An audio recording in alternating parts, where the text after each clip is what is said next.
Welcome to the place where we learn about and learn from the leaders in our field who are powering human creativity.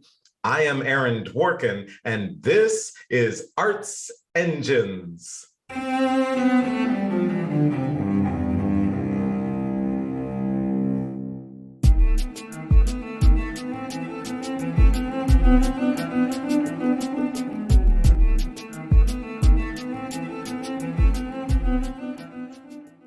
Thanks again for joining me here on Arts Engines. Today's guest is Christine Taylor Conda, who serves as the director of the Reach, Teach, Play music education programs at the world-renowned Ravinia. Christine, welcome to the show. Aaron, it's a pleasure to be here. Thank you so much. So I am so excited to be able to talk to you. Obviously, the work that Ravinia does overall is extraordinary, and the work that you oversee is also extraordinary and extraordinarily impactful, especially to so many in the Chicago area. But thought first, if you could kind of share for our audience, kind of just the overall sense of the work of Ravinia. Absolutely, and I believe you interviewed a couple of my colleagues in the past, but I'll give a real brief overview. Ravinia is America's oldest music festival, and we are located just north of Chicago, and we serve the greater Chicago area and the whole country. People come to see concerts here all summer long. We're a summer music festival. We have concerts almost every night of the week. We are the summer home of the Chicago Symphony Orchestra, but we also have all genres of music, from jazz to pop to country. We might have Sheryl Crow on one night, the CSO on another night, and then Ramsey Lewis on piano on another evening. So it's a wide variety of music. We have a big expansive lawn that people can picnic on while they listen to the concert, or they can sit in the pavilion and enjoy great music. Which is so much fun. And as I always like to say, no matter who you are or what your artistic musical taste, if you can't find a way to have a good time at Ravinia, something's up, something's wrong with you. Absolutely. We believe in the power of music to really heal and change lives. And that's so important to us, especially now. Ravinia is located in the city of Highland Park. And as everyone knows, we went through an impossible to understand tragedy last week. And we are hand in hand with the community of Highland Park in our grieving. And we're actually, opening our doors to the community of Highland Park for a healing concert later this week, because we really believe that those musical moments that we can share are really going to help the community to heal. Yeah, absolutely. And I think it's one of those extraordinary roles. A lot of times people will say, oh, with the arts and kind of just entertainment, but the ability, I think, for the arts to help in healing, to help in connecting during especially extraordinarily pivotal moments like this is I think truly wonderful. And it's so great that Ravinia is taking on that role as part of the community. We're so honored, that Ravinia is one of obviously our core creative partners for the show, and in some ways I think that ties into all the programming that you oversee, which is Reach, Teach, and Play. And wondering if you could share with our audience some of this work, and especially the scope and breadth and impact of this work that you do. Well, I know you said we have about 10 minutes, and it would take about 3 hours, but I'll try to do a synopsis. So Reach, Teach, Play education programs and also community engagement programs fall in our wheelhouse. We reach about 20,000 public school students a year with our programs, and those are primarily students in schools that are under-resourced and serve underrepresented populations. Most of the schools that we work with do not have music teachers or music programs, and we have a portfolio of music programs to serve kids from ages 5 to 95, really. We're in the Chicago public schools with some elementary school programs where teaching artists go into classrooms and do residencies. As part of that, we provide professional development to the classroom teachers. As I said, these schools don't have music, so it's kindergarten through third grade classroom teachers. We're getting them to sing and move and integrate music into their curriculum, but they have the support of a Ravinia musician who's visiting in residence. And those kids, after doing that unit with our teaching artists, perform at their schools, and they get to come to Ravinia and perform at Ravinia. This photo behind me of these kids, we're doing a portion of Mussorgsky's pictures from an exhibition. I've got, and the kids up here with the top hats, they were also performing as a part of the Music Discovery Program, which is that residency program.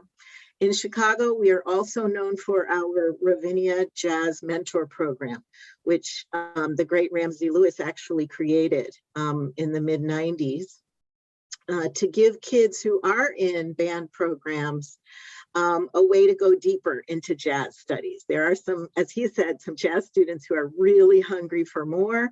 So we have some of the most talented jazz artists in the country who go into the high schools, clinics for the kids, band workshops for the kids. But then we audition the top high school performers, and they form an honors ensemble called the Ravinia Jazz Scholars. That's been going on since '95. So we have some alumni of that. They get intense training with the mentors.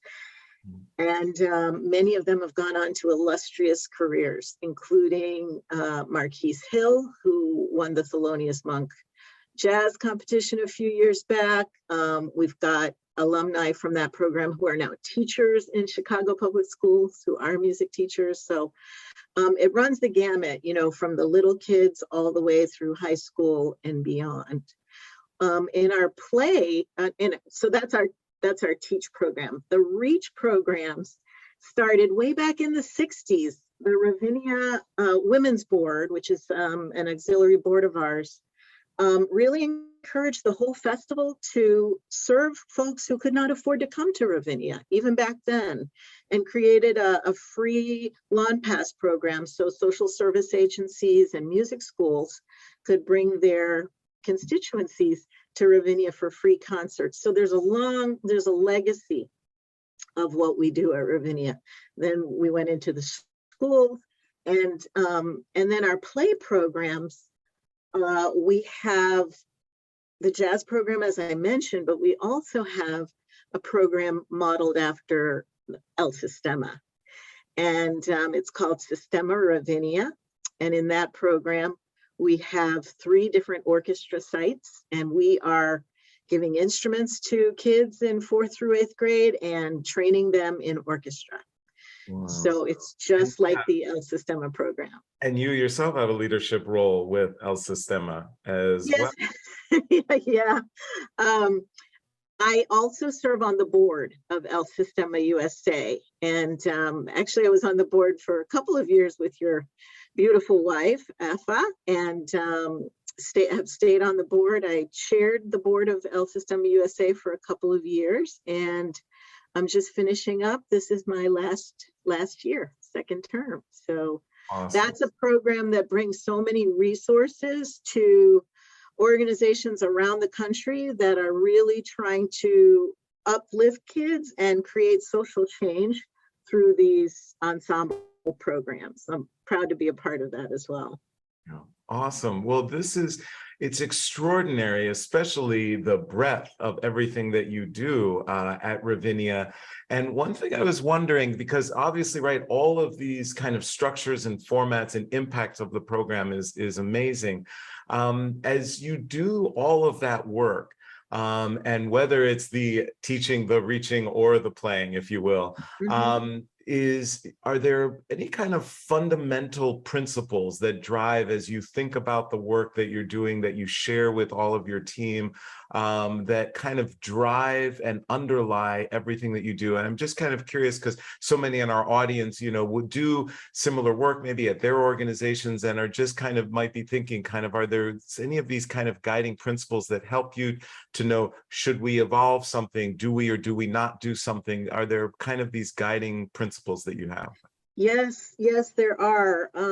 And it interestingly, it's kind of a debate that goes along in the music education world of access versus excellence, and we pretty much embrace both. And I really see this as a social justice issue.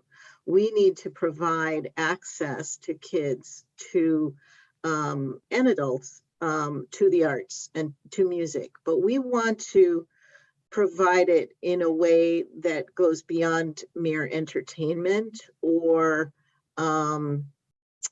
just having an experience. We want to be able to provide the same quality of education, and we expect the same level of performance and musicianship from our students in whatever program they're in.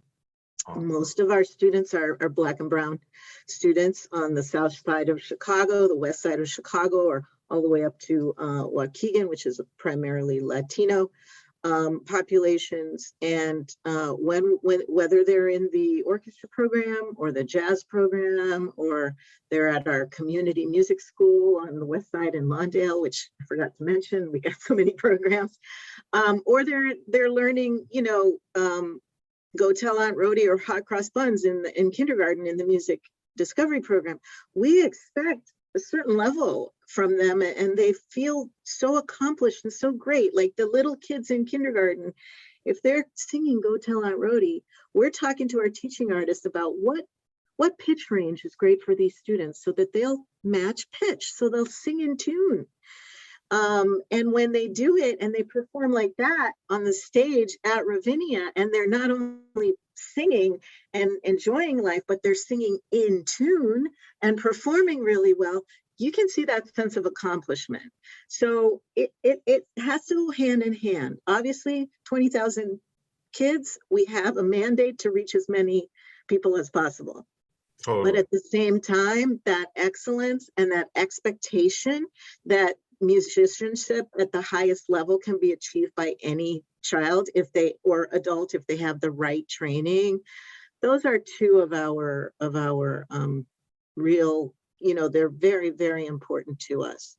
And then we look for, as I said, schools that really need us. We partner with organizations that help us identify schools and neighborhoods that are very much under-resourced and in need of our services.